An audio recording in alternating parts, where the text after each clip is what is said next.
오늘 건강에 대한 순서를 마련했습니다. 오늘 순서를 강의해 주실 분을 잠깐 소개해 드리겠습니다. 조용남 교수님이신데요. 경희대 한약학 박사님이십니다. 그리고 경희대 한약 사이버대학에서 한방 건강학과 교수님으로 계시고요. 각종 TV 출연과 그리고 약초 자문위원으로 지금 활동하고 계십니다. 현재 안양교회에서 장로님으로 봉사하고 계시는데요. 오늘 우리에게 정말 유익하고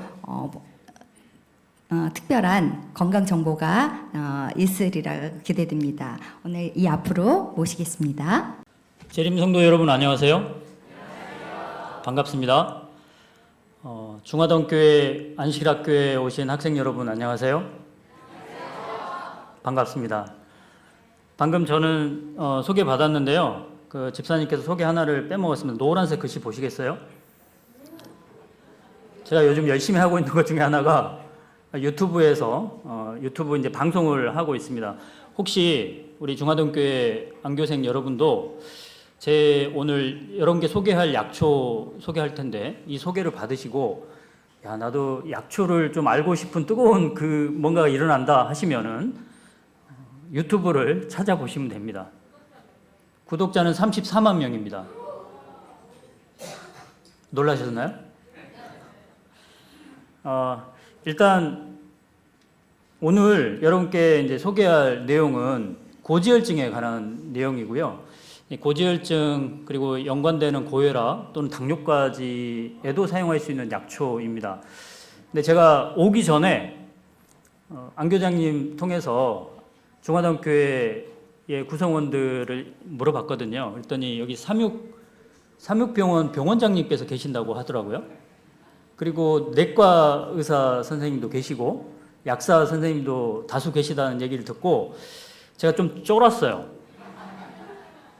번데기 앞에서 주름을 잡겠구나라는 생각을 들면서 제가 강의를 주로 하기 때문에 지금 여기 100명이 안 되잖아요. 저는 이제 특강을 많이 합니다. 그래서 100명 이상 되는 그 사람들 앞에서도 쫄지 않고 하거든요. 근데 오늘 제가 쫄았어요. 일을 어떻게 하죠? 잘 극복해야 되겠죠? 자, 저는 침소봉대라는 말을 여러분께 먼저 얘기하고 시작하도록 하겠습니다. 제가 오늘 이제 고지혈증 얘기하면서 약에 대한 얘기가 나올 텐데요. 이걸 침소봉대하지 않으셨으면 좋겠습니다. 자, 들어가 보겠습니다. 여러분 고지혈증은 혈중에 지질 성분이 증가한 상태잖아요. 여기 계신 우리 성도님들 또 고지혈증 약을 드시는 분들이 아마 계실 걸로 사료됩니다. 자, 그런데 합병증은 고지혈증이 있으면 우리가 염려해야 되는 그런 합병증들이 있죠. 다 아시겠지만 동맥경화가 생길 것이고 그러면 협심증이나 심근경색, 뇌졸중 등 이런 증상들이 생깁니다. 그래서 여러분 고지혈증 있으면 증상이 있나요, 여러분한테? 아프나요? 그렇진 않죠. 그럼에도 불구하고 여기 계시는 내과 의사님들이 이 약 먹어라 하잖아요.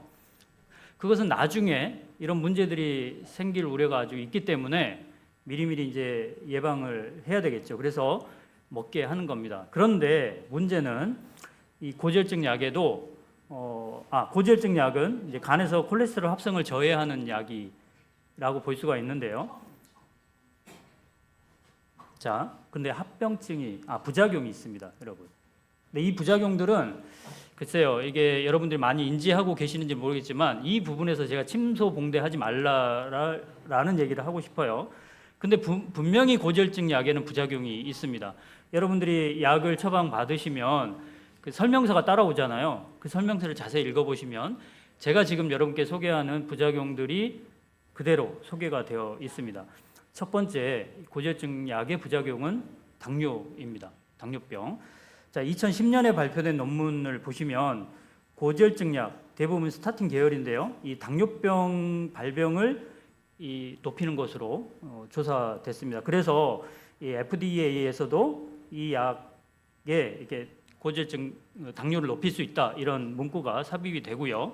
우리나라에서도 역시 당뇨병 유발 가능성이 있다는 경고 문구가 삽입이 돼 있어서 여러분들이 그 약을 받으시면 이 설명이 돼 있다는 것을 확인할 수가 있습니다. 제가 이제 기사를 하나 찾아왔는데요. 이게 최근 기사는 아니지만 이 스타틴 계열 당뇨병 유발 입단 보고, 그래서 미국에서는 제약회사 상대 소송이 1000건 정도가 됐다, 뭐 이런 얘기가 있습니다.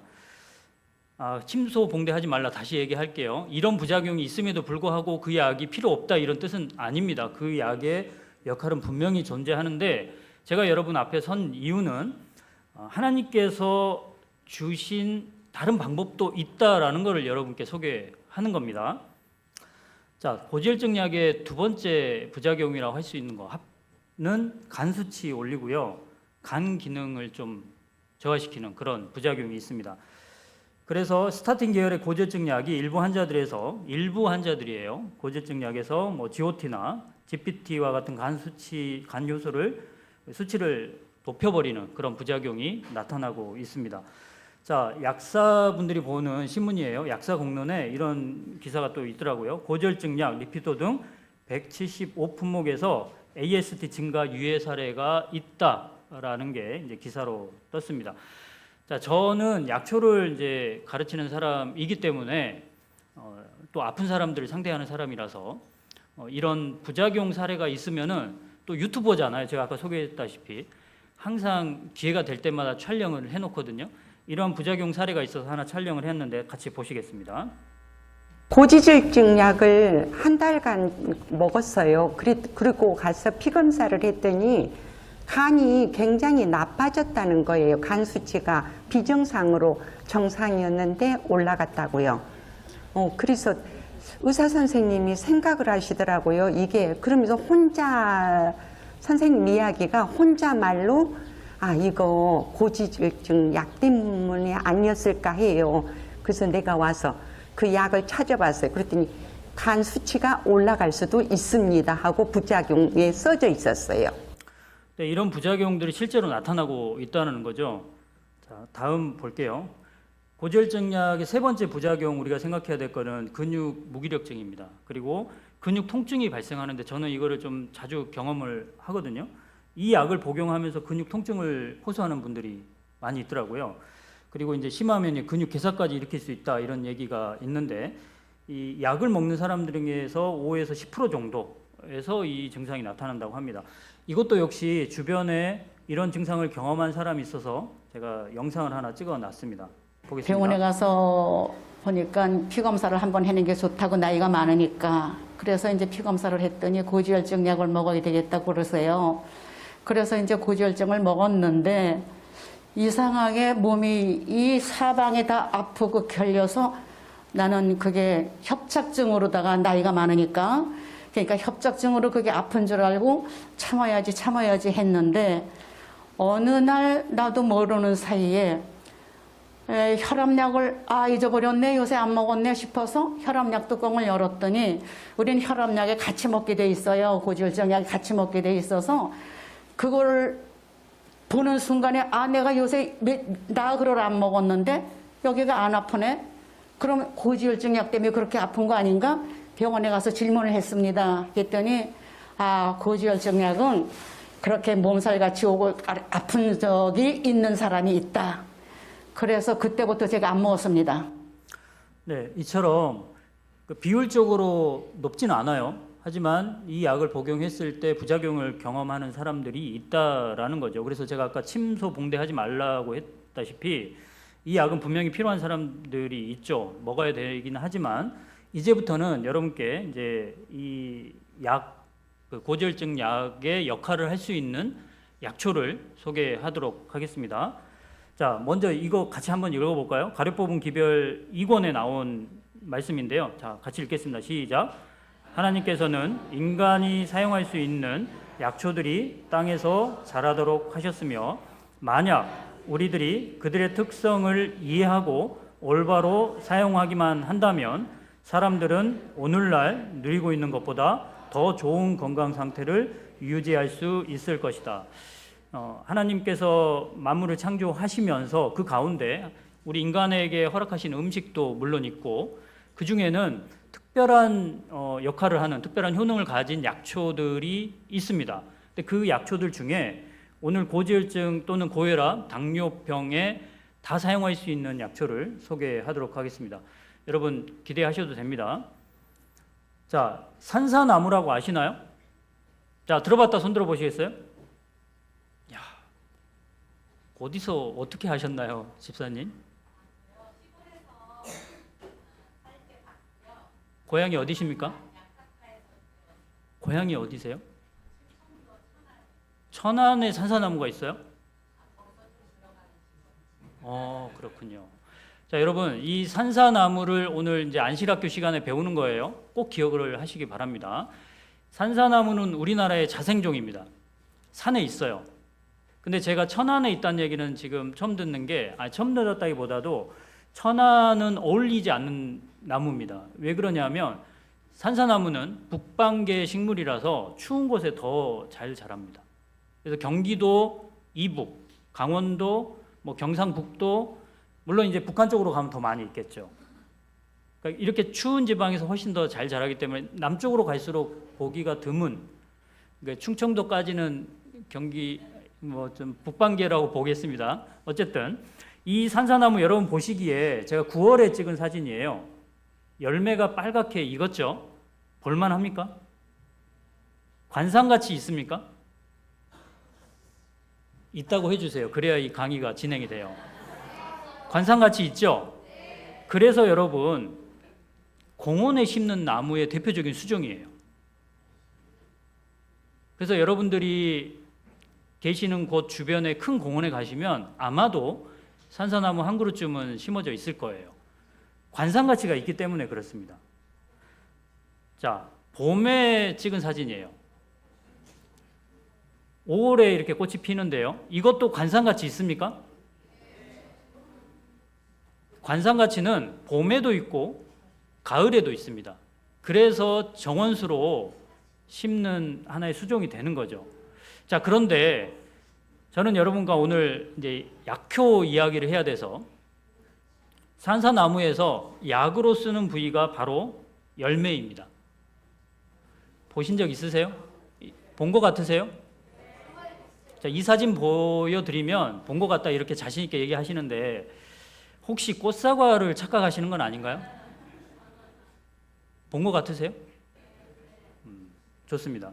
그러면 이 산사나무가 꽃사과하고 좀 유사하게 보이기 때문에 구분점을 좀 찾아보겠습니다. 여러분 꽃사과하고 산사나무 열매하고 좀 다른 점을 여러분 눈으로 한번 찾아보시겠어요?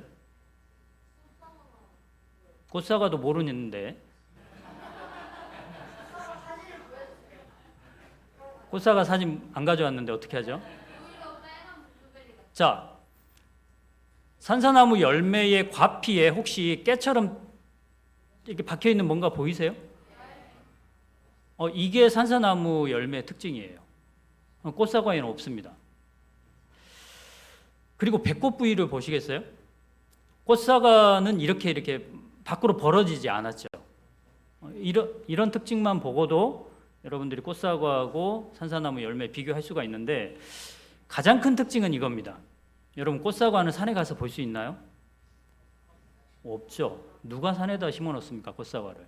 산사나무는 산에 가서 볼 수 있습니다.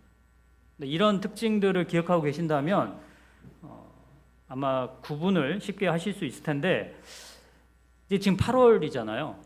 9월 되면 이렇게 빨갛게 익어요. 추석 즈음에 좀 익습니다. 그래서 올 추석에는 혹시 시골을 내려가신다면 이 산사나무를 좀 찾아서 열매를 좀 따오시기 바랍니다. 이게 굉장히 여러분한테 도움이 많이 될 거예요. 왜 도움이 많이 되냐면 이 산사나무 열매는 제가 강의할 때 항상 핵심적으로 하는 말이 있어요. 산사나무 열매의 효능을 딱 한마디로 얘기해라. 지방을 녹여줍니다. 여러분 몸속에 있는 지방을 녹여줘요. 그러면 어떤 효능을 얻을 수 있을 것 같으세요? 그럴 줄 알았어요. 살이 빠진다는 말이 먼저 나올 줄 알았어요. 그런데 실제로 이 산사나무 열매를 드신 분들 중에는 다이어트 목적으로 드시지는 않지만 결과물이 살이 빠지는 결과물이 나와요. 그래서 우리 재림교인들도 예전보다는 뚱뚱해졌잖아요. 그리고 고지혈증, 고혈압 다 있을 수 있잖아요. 꼭 이 산사나무 열매를 활용해 보시기 바랍니다. 자, 여기 서큐란이라는 약을 들어보셨죠? 지금은 아마 이 약이 없는 것 같아요. 건강식품으로만 나오는 것 같은데 예전에 일반 의약품으로 나왔었죠. 동아제약에서 나왔는데 이 동아제약에서 서큐란을 선전할 때 설이 맞은 산사는 동맥경화도 뚫는다라는 문구로 선전을 했었어요. 자, 이게 산사나무 열매가 지방을 분해하는 그런 역할이 있다고 그랬는데 그 과정에서 그 오랫동안 복용하게 되면 동맥경화가 완화가 되고요. 그러면 뭐 협심증이나 뇌졸중이나 뭐 이런 것들도 예방 또는 치료 차원에서 활용할 수가 있겠죠. 자, 이렇게 이미 약으로도 개발될 정도로 그 효과가 인정되고 있습니다. 이거는 우리나라뿐만 아니고요. 서양도 마찬가지입니다. 산사나무를 이용해서 약으로 출시를 하고 있습니다. 뭐 옆 동네 중국도 마찬가지고요. 자, 그래서 제가 오늘 여러분께 소개하는 이 산사나무 꼭 기억하셔서 우리 건강을 좀 지켰으면 좋겠다는 생각을 해봅니다. 이 산사나무 열매를 그간에 드셔보셨던 분의 이야기를 잠시 들어보겠습니다. 저는 고지혈증 약하고 고혈압 약을 10년 이상 먹는 상태에서 피를 맑게 해준다 그래서 산사나 뭐 단삼 이런 것들을 먹었어요. 근데 한 2개월 정도 먹었는데 병원에 가서 피 검사를 했더니 너무 수치가 내려갔다고 고지혈증 약을 끊자고 하더라고요. 그래서 고지혈증 약을 끊고 이제 계속해서 제가 이제 먹었어요, 이거를. 근데 나중에는 고혈압도 이제 너무 수치가 내려가니까 고혈압도 제일 낮은 걸로 약한 걸로 바꾸자 이렇게 해서 바꿨고, 지금은 고지혈증 약은 안 먹고 있고 고혈압 약은 약한 걸로 먹는데 수치가 굉장히 낮아요. 근데도 너무 오래 고혈압 약을 먹었으니까 끊기는 조금 불안하니까 그냥 좀 더 먹어보자 이렇게 이제 얘기를 하더라고요. 근데 그러고 이게 그게 한 1년 이상을 먹으니까는 뱃살도 굉장히 많이 빠져가지고 보는 사람마다 왜 이렇게 날씬해졌냐, 뭐 왜 이렇게 말랐냐 이런 얘기를 많이 듣는데 저는 몸무게는 많이 안 줄었어요. 근데 내장 지방이 많이 빠진 것 같아요. 여러분, 이분이 10년 동안 약을 드셨다고 했잖아요. 그리고 산사를 드시고 2개월 만에 벌어진 일이에요. 물론 모든 사람이 이와 같은 결과가 나오면 너무 좋겠죠. 그렇지 않을 수도 있습니다. 하지만 산사나무 열매는 지방을 녹이는 그 효능은 확실합니다. 그래서 정도의 차이는 있을 수 있지만 여러분들이 드신다면 아마 뭐 장기간 드셔도 이게 뭐 부작용이 있는 약은 아니니까 드신다면은 효과를 보실 수 있다라고 생각됩니다. 다른 분 이야기를 좀 들어보도록 할게요. 첫째, 대변이 무지하게 잘 나와요. 그 처음에는 대변 나올 때 비릿내가 나더라고요. 비리하고 좀 냄새가 이상한 냄새가 나더라고요. 그러더니 한 보름 지나고 나니까 이제 정상 변이 나오는데 냄새가 안 나요. 그러고 양이 많아졌어요. 그렇게 하다 보니까 체중이 1.2kg가 빠졌어요. 체중이 빠지면서 몸도 가벼워지면서 삭신 아프던 것이 다리하고 팔하고 좀 많이 아팠는데 그 정상이 차츰차츰 좋아지고, 그러고 또 지금으로서 현생 먹으니까 소화가 잘 되니까 돌아서면 배가 고파요. 그렇게 하고 또 이게 저희 지인이 당뇨가 심해요. 하이가 나오는 사람인데 처음에는 이 산사약을 먹고는 믿지를 안 했어요. 그 사람이 믿지를 않고 거의 한 달 가깝게 먹으니까 처음에는 모르겠던데 지금으로서는 당이 조금씩 잡힌대요.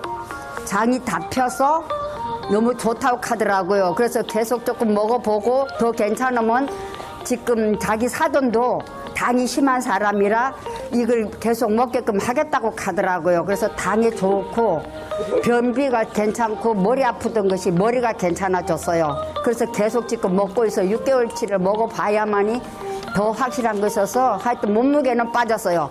몸무게가 이 옷이 이게 쪼였는데 이게 헐벙해요. 이렇게 헐벙해서 줄줄 내려와요, 옷이. 그래서 지방이 빠지는구나 하는 걸 알았어요. 그래서 이 산사나무가 계속 먹고 싶고 되게 좋은 것 같아요. 그렇게 내가 체험을 해봐야만이 이것이 좋다 아니다를 확실하게 알 것 같아요. 제 몸에는 맞고 다른 사람들도 지금 3사람이나 먹는데 그 사람도 몸무게가 빠지고 배가 딱딱했어요. 딱딱한데 그게 물렁물렁해지고 참 좋다 하더라고요. 자, 이 영상을 제가 잘 가져왔는지 모르겠습니다. 고지혈증 약 얘기를 해야 되는데 계속 살 빠지는 얘기만 지금 하고 있어가지고 지금 이 영상에서 여러분들이 체크를 하셔야 될 부분이 마지막 부분 보시면은 당 수치가 좀 내려갔다 얘기를 했어요.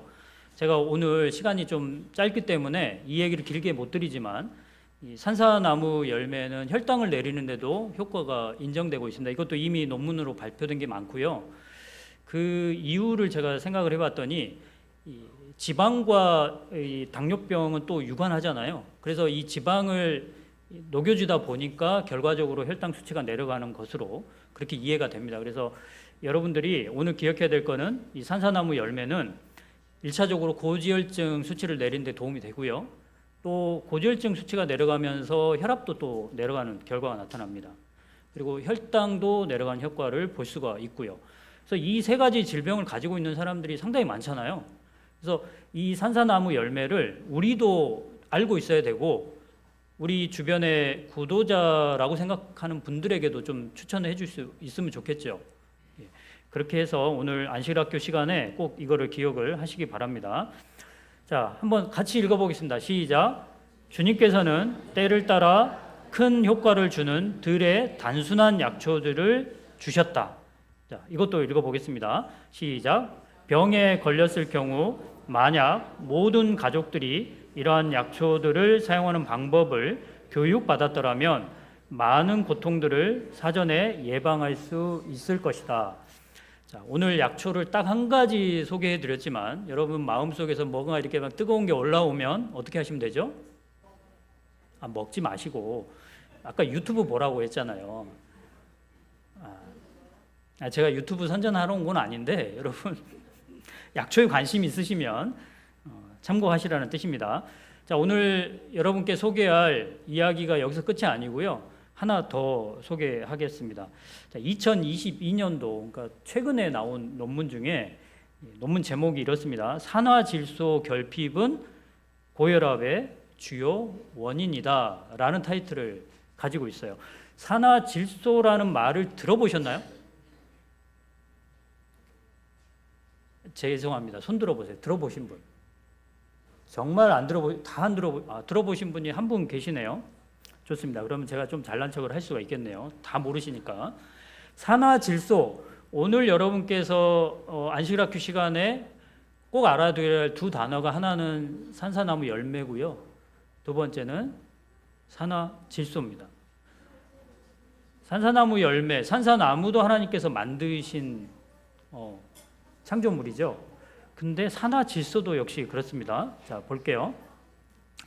노벨상을 수상한 루이스 이그나로 박사가 이런 말을 했다고 합니다. 산화질소가 보호하지 못하는 질병은 없을지도 모른다. 산화질소가 모든 질병에 관여가 되어 있다라는 의미로 해석되는데 이 산화질소가 도대체 뭔가 알아볼게요. 산화질소는 그 역할이 혈관 확장시키는 역할을 합니다. 자, 혈액 속에 산소 농도가 떨어지면 혈관에 여러분 그림 보시면 내피세포라고 돼 있는 부분 있죠. 이 내피세포에서 산화질소를 만들어냅니다. 자, 이거는 하나님께서 그냥 설계하신 거예요. 여러분의 혈관의 내피세포에서 산화질소를 만들어 놓으셨어요. 혈액이 부족해졌을 때. 혈액을 더 끌어와야 되기 때문에. 근데 이 산화질소가 어떤 역할을 하는지 제가 이제 형광펜으로 해놨는데 주변의 근육세포에 작용해서 근육을 이완시키는 효소를 활성화시켜서 결국은 혈관을 확장시킵니다. 그래서 이 산화질소가 여러분 혈관 내피세포에서 만들어지고 그게 많이 만들어지면 혈관이 늘어나기 때문에 혈압이 떨어질 수 있겠죠. 여기까지는 산화질소의 역할이고요. 우리한테는 좀 암울한 소식이 하나가 있습니다. 이 논문에서는 이 도표를 보시면요, 이 논문에서 이렇게 설명을 하고 있습니다. 이거는 거의 팩트라고 받아들이셔도 되는데요. 제일 왼쪽에 이 20대를 보시면 이 산화질소가 혈관 내피세포에서 만들어지는 그 능력이 100%입니다. 그런데 30대가 되면은 80% 정도로 줄어들어요. 이 능력이. 그리고 40대가 되면 딱 반이 됩니다. 그리고 여기 계시는 50대 여러분 35%밖에 안 만들어집니다. 그리고 60대 이상 여기 많으시네요. 안타깝지만 15%밖에 안 만들어집니다. 이거는 노화의 결과입니다. 어쩔 수가 없어요. 우리가 어떻게 해볼 수가 없어요. 여러분 암울하지 않습니까? 원래 산화질소가 많이 만들어지면 혈관 확장이 돼서 혈압도 떨어지고 그럴 텐데 이 나이가 들면 이게 만들어지는 능력 자체가 떨어지기 때문에 혈관 확장이 안 되는 거예요. 그래서 나이가 들면서 혈압이 높아지는 것은 어쩌면 당연한 결과일 수 있는 거죠. 당연한 결과일 수 있어요. 하지만 여기서 우리가 한탄만 하고 있을 수는 없고요. 하나님께서는 이거를 극복할 수 있는 방법 또 하나를 설계하셨는데요. 보겠습니다. 이거 아마 학생들이 수업 시간에 배우는 내용인데 여러분들 한번 떠올려 보세요. 산화질소가 만들어지는 경로가 딱 하나가 아닙니다. 두 가지 경로가 있어요. 첫 번째 경로는 아르기닌 경로, 지금 방금 여러분께 설명했던 혈관 내피세포에서 만들어진 이 아르기닌 경로가 하나가 있고요. 두 번째 경로는 아질산 경로라는 게 있습니다. 이것은 음식과 여러분 몸속에 있는 미생물의 합작으로 만들어지는 경로입니다. 자, 그래서 여러분께 오늘 강조하고 싶은 것은 이 아질산 경로입니다. 아르기닌 경로는 여러분 포기하셔야 될 수도 있어요. 포기하셔야 됩니다. 왜냐하면 나이가 들고 있기 때문에 더 이상 만들어지지 않습니다. 그래서 아질산 경로를 통해서 이거를 보충을 해야 혈관 확장이 될 거고 혈압이 떨어지는 결과가 나타난다는 거죠. 자, 어떻게 우리가 아질산 경로를 이용할 수 있는지 이 논문을 근거로 해서 여러분께 설명을 드릴게요. 최근에 구강 미생물이 주목을 받고 있다. 여러분 입속에 미생물이 있는 거 보셨나요? 한 번도 본 적이 없죠. 저도 본 적이 없어요. 하지만 하나님께서는 이 우리 입속에 미생물을 만들어 놓으셨어요. 이 특정 구강 미생물은 사람의 질소 순환에 영향을 준다는 것이 이 논문에서 확인되었습니다. 물론 이 논문뿐만 아니고 그간에 많은 논문들이 있겠지만 최근 논문이잖아요. 2022년도 논문입니다. 자, 그래서 이 논문에서 어떤 구강 미생물들이 그 역할을 하고 있는지를 미생물 이름을 지금 나열을 해놨는데 여러분 G자로 시작하는 미생물이 하나 있고요. A로 시작하는 미생물 3개, N으로 시작하는 게 4개, P로 시작하는 게 2개, V로 시작하는 게 2개. 총 13가지 미생물이 산화질소를 만드는 역할을 한다는 거예요. 입속에서 산화질소를 만들어줍니다. 자, 우리한테는 희망이 있습니다. 혈관 내피세포에서 만들어지는 것은 이미 노화 때문에 좀 희망을 잃었어요. 하지만 이 아질산 경로, 음식을 통해서 들어오는 것은 우리가 얼마든지 많이 만들 수가 있습니다. 자, 이 논문을 계속 읽어볼게요. 토양 속에 박테리아가 대기 중에 있는 질소를 식물이 사용할 수 있도록 사용 가능한 형태의 질산염으로 전환시키는 것과 마찬가지로 여러분 입속에 존재하는 미생물은 우리가 먹는 식물, 특히 채소가 함유하고 있는 질산염을 산화질소로 만들어줍니다. 즉 우리가 가지고 있는 재림교회가 가지고 있는 뉴스타트 그 중에 음식 문제를 이제 꺼내 들자면 채식 위주의 식사가 맞잖아요.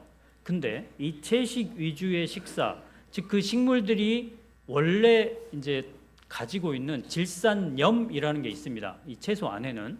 그런데 그거를 우리가 잘 먹다 보면 구강에 있는 미생물들이 여차저차해서 산화질소를 만들어냅니다. 그 식물의 안에 있는 질산염을 통해서. 자, 그런데 이제 이 이야기를 계속 들어보면 여러분들이 실수를 하는 게 하나가 있거든요. 자, 보겠습니다. 음식을 통해 흡수된 아질산, 산화질소라고 표현할게요. 이 산화질소는 몸 속에서 만들어지는 것, 이게 아까 혈관 안에서 만들어지는 산화질소와 구별을 할 수가 없이 동일한 작용을 하는 거예요. 그래서 이 논문이 얘기하고 있는 겁니다. 그래서 결과적으로 우리가 음식을 어떤 종류의 음식을 먹느냐에 따라서 또는 어떻게 먹느냐에 따라서 혈관 확장이 더 될 수도 있고 덜 될 수도 있는 것이에요. 자, 다시 한번 아르기닌 경로는 포기하실 수밖에 없어요. 하지만 아질산 경로는 그렇지 않습니다. 자, 저는 안양교회에 다니고 있는데요. 저희 안양교회에서는 매년 한 번 이상 건강전도회를 하고 있는데요. 올해도 10월 달에 계획이 되어 있습니다. 작년에 했던 참가자들 중에 저희가 현수막을 붙이고 해서 일반인들을, 그러니까 교인이 아닌 일반인들 대상으로 이제 하고 있는데 작년에도 한 50명 정도 오신 것 같아요. 그래서 이 산화질소 이 얘기를 많이 했거든요. 그 중에 한 분의 사례를 소개하도록 하겠습니다. 건강 다이어트 프로그램에 참석해서 참 좋은 결과를 얻었습니다. 특히 가장 큰 변화가 있었던 것은 혈압이 제가 높아가지고 한 5, 6년 전부터 혈압약을 먹었었는데 제가 요번에 혈압이 아주 정상으로 돌아와갖고 너무 기뻐요. 그 당시에 5, 6년 전에는 혈압약을 꼭 먹어야 된다 그래가지고 혈압약은 그렇잖아요. 하루라도 빼먹으면 안 된다는 그런 설이 있어갖고 제가 하루도 안 빼놓고 먹었었는데 요번엔 이 프로그램을 하면서 제가 과감하게 끊어보고 매일매일 집에서 7시 30분에 딱 혈압을 체크했어요. 그래도 혹시나 제가 이게 혈압기계가 잘못됐을까봐 남편하고 같이 재봤어요. 그랬더니 남편은 원래 정상이기 때문에 그 수대로 나왔는데 저는 제일 높을 때가 109에 68, 그 다음에 오늘 아침에는 103에 63 나왔습니다.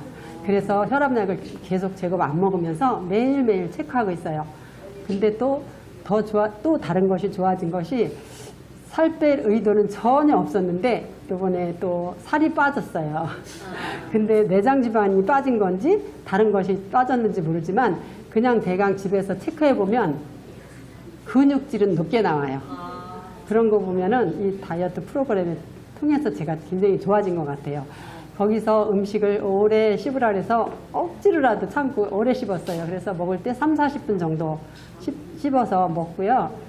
그 다음에 약초수는 솔직히 말해서 하루에 2봉을 먹으라 그랬는데 저는 한 봉만 먹었어요. 한 봉은 남편한테 주고 그리고 걸음을 보통 7,000부에서 11,000 뭐 이렇게 걸었어요.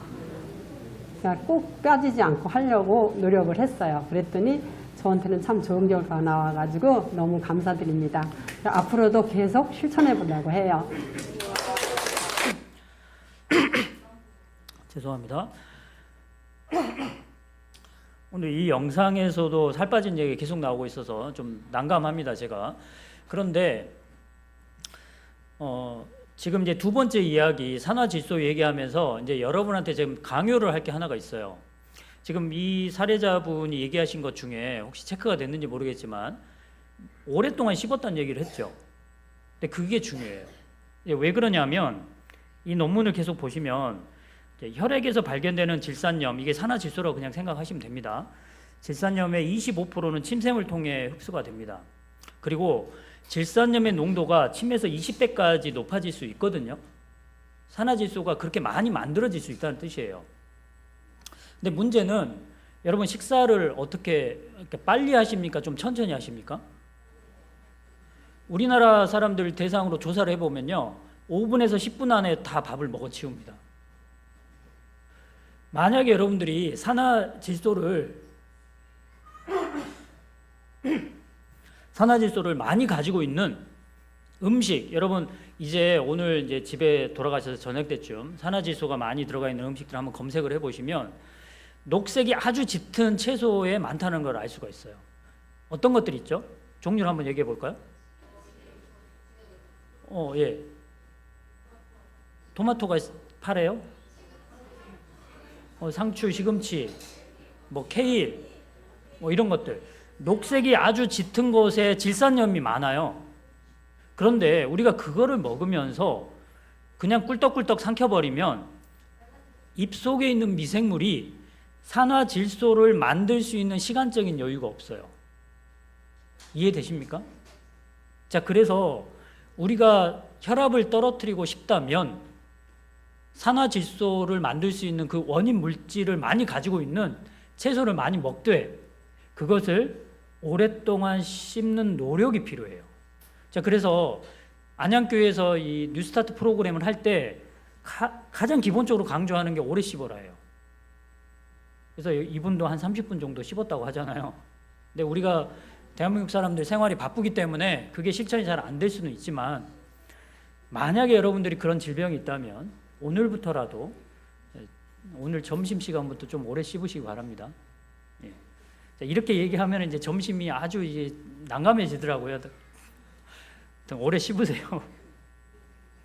자, 이 논문 얘기를 잠깐 더 해볼게요. 그럼 구강세정제, 우리 쉽게 표현하면은 가글액이죠. 이 논문에서는 이 가글액도 지금 언급을 하고 있는데 구강세정제를 사용하면 타액 및 혈장의 아질산염 수치가 산화질소 수치가 감소하고 그 결과 혈압이 높아진다라는 걸 확인합니다. 이게 왜 그럴까요? 가글액을 우리가 자주 사용하면 구강 안에 있는 미생물이 죽는 거예요. 그러니까 그 경우에 우리가 채소를 많이 먹는다고 해도 이게 산화질소가 많이 만들어지지 않는 거죠. 그래서 우리가 두 가지를 생각을 하셔야 돼요. 산화질소를 만들 수 있는 음식을 우리가 섭취를 일단 해야 되고, 그리고 구강 미생물을 많이 만들 수 있는 조건을 만들어줘야 되는데, 자, 이 논문의 마지막 페이지입니다. 혈압약을 복용해도 효과가 없는 사람은, 그런 사람들 진짜 있지 않아요? 혈압약 먹어도 혈압 안 떨어진 사람 있어요. 구강 미생물의 불균형 및 산화질소 생산 중단에 의한 것일 수 있다. 그래서 유일하고 합리적인 치료법은 구강 청절제, 그러니까 가글액을 중단을 하고 일단, 왜냐하면 그 미생물 죽이지 말아야 되니까 구강 미생물이 증식하도록 하는 것이다. 여러분, 이 구강 미생물 증식하도록 하려면 어떻게 해야 될까요? 오래 씹으셔야 돼요. 왜냐하면 제가 시간이 없어서 이걸 다 얘기 드릴 수는 없지만 구강 미생물도 생명체잖아요. 그러면 그들도 먹을 거리가 있어야 되잖아요. 우리가 오래 씹어야 되는 이유는 그 음식 중에 미생물들이 먹을 수 있는 것들도 있기 때문에 오래 씹어서 시간적인 여유를 줘야 그들도 삽니다. 그 시간적인 여유를 주기 위해서는 후딱 먹지 마시고 오랫동안 씹어서 좋은 사람들과 대화하면서 또 하나님의 우리한테 주신 그런 감사한 마음을 가지시면서 식사를 하셔야 되죠. 자, 오늘 점심 때 제가 지켜보지는 않겠습니다만 오래 씹어서 드시기 바랍니다. 오늘 혹시 점심이 국수는 아니겠죠? 국수면은 오늘 난감한데요 또. 자, 조선 시대에 식의, 그러니까 음식으로 질병을 치료했던 식의들은 밥을 빨리 먹어치우는 사람은 병에 걸리기도 쉬울 뿐 아니라 키도 잘 자라지 않고 잔병을 앓는다고 했습니다. 자, 이 이야기를 우리 안양교회에서 했더니 진짜 어떤 집사님이 나는 어렸을 때 정말 잘 씹어 먹어서 키가 이렇게 막 180 이상 컸다 이런 얘기를 하더라고요. 그래서 우리 여기 앞에 계시는 어린이들 키가 많이 크고 싶으면 오래 씹어 드세요. 지금 대답하시는 어른들은 의미 없어요. 다 컸잖아요. 잘 씹어 드세요, 우리 학생들. 자, 엘렌 화인 여사도 이런 얘기를 했습니다. 만일 식사 시간이 제한된다면 음식을 통째로 삼키지 말고 적게 먹고 천천히 씹어 먹어야 한다. 음식에서 얻는 유익은 먹는 음식의 양에 달려 있다기보다는 오히려 철저하게 소화된 음식에 달려 있다. 음식을 많이 먹는 게 중요한 게 아니고 많이 씹어서 소화시키는 게 중요한 일입니다. 그래서 내가 밥 먹을 시간이 5분밖에 없다. 그러면 조금 먹으세요. 적게 먹고 오래 씹으시라는 뜻이에요. 자, 우리 재림교인 입장에서 아니면 그리스도인 입장에서 식생활을 개선해야 되는 이유는 맑은 정신을 소유해서 십자가의 희생의 가치를 가볍게 여기지 않아야 하기 때문입니다. 그러니까 우리가 사실 그러니까 건강 강의를 제가 주로 하지만 건강해야 되는 이유는 다 여러분도 동감하시겠지만 우리가 이 세상에서 몇 년 남았다고 건강하게 살기 위한 그런 이유도 있겠죠, 물론. 하지만 우리가 건강하면서 정신력도 건강해져야 하나님의 그 깊은 희생의 가치를 느낄 수가 있는 거잖아요. 그렇게 하기 위해서 건강한 겁니다. 건강해야 되는 겁니다. 자, 마지막 페이지입니다. 같이 읽어볼까요? 자, 시작. 곡식과 과실과 견과와 및 야채는 우리 창조주께서 우리를 위하여 선정하신 식물이다. 이러한 식물을 할 수 있는 대로 간단하고 자연스러운 방법으로 요리하면 가장 건강적이요 자양적인 식물이 된다. 이러한 식물은 복잡하고 자극성 있는 음식물에서 얻을 수 없는 힘과 인내력과 정신력을 준다. 이 마지막 이것 때문에 우리가 음식을 잘 먹어야 되는 것입니다. 그래서 오늘 안식일 보내시면서 안식일에 허락하신 하나님의 축복을 마음껏 모두 누리시는 안식일이 되셨으면 합니다. 감사합니다.